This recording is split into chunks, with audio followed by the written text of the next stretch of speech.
अच्छा, मैं जहाँ रहता था, जो मेरा, क्योंकि मैं एक छोटे से गाँव से हूँ, तो मेरे गाँव के जस्ट बाजू में ही, मेरे कैसे गाँव में नहीं, मैं कहीं घर के बाजू में एक पहाड़ी है, ठीक है? और वहाँ हनुमान जी का मंदिर है, ओके। ठीक है? तो मेरा यह था कि नित्य दिन मुझे स्नान करना है और डेली रूटीन में सुबह सबसे पहले हनुमान जी के दर्शन करना है, क्योंकि अब घर के बाजू में ही है, तो आप अच्छा होगा कि आप हनुमान जी के मंदिर जाके दर्शन कर लें, और प्रतिदिन कर पा रहे हैं तो और ही अच्छा है। तो मैं वहाँ पे दर्शन करके आता था। अच्छा, स्ट्रगल भी कर रहा था कई सारे लोगों की, क्योंकि एक और चीज़ है जो मैं बता ही चुका हूँ, तो क्या उसमें शर्माना, मेरे ऊपर कर्ज बहुत था उस समय। ओके। बिज़नेस कर रहा था, नुकसान बहुत हो गया था। एक दिन बहुत हताश हो गया लाइफ़ से कि बाबा, या मतलब बाबा तो नहीं थे, तो हनुमान जी से कहता था, भैया बोलता था उनको, मैं बड़ा भाई बोलता था कि भैया अब तो कोई रास्ता दिख नहीं रहा, क्या करूँ, मर जाऊँ क्या? मतलब कोई रास्ते दिख नहीं रहे हैं, कोई राह नहीं, कोई सहारा नहीं। लोग जिनसे भी मदद माँगते हैं तो वो सिर्फ़ बात करते हैं कि आपको ज्ञान देते हैं कि तुम ये कर लो, वो कर लो, ज्ञान देने की बात करते हैं, मदद कोई नहीं कर रहा।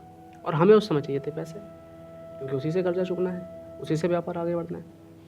बहुत हताश हुआ मैं, चूँकि इतना तो था कि गाड़ी-वाड़ी थी, फ़ोर व्हीलर वगैरह था, तो मैं उठा, छोटी-सी मेरे पास एक सेडान गाड़ी थी, और मैं निकल गया गाड़ी से ऑफ़िस के लिए।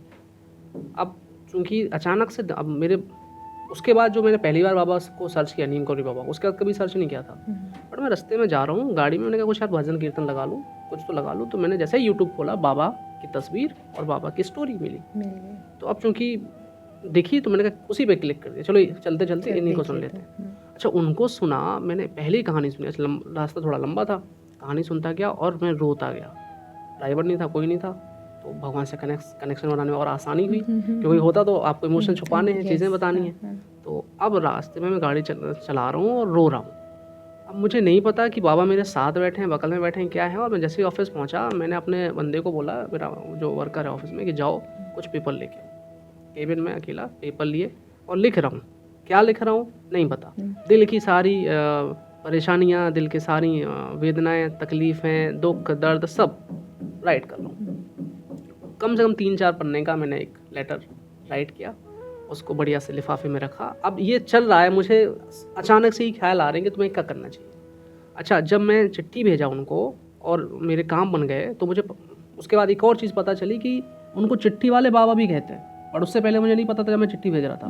तो मैंने उनको चिट्ठी लिखी, चिट्ठी भेजी और तैयार होगी, लिफ़ाफ़े में रखी, कैंची धाम के लिए पोस्ट करनी थी। पोस्ट सब एड्रेस डाला, लड़के को बोला जाओ पोस्ट करके आओ, ठीक है। फिर दिमाग में ख्याल आया, नहीं लड़के को नहीं, मैं ही पोस्ट करता हूँ। तो मैंने लिया उसको, डाकघर में खुद गया, लाइन में लगा, पोस्ट किया। उसमें मैंने लिखा था कि बाबा बहुत मुसीबत में हैं, अगर आप नहीं सुनोगे तो मेरा कोई नहीं है और मैं सुसाइड कर लूँगा।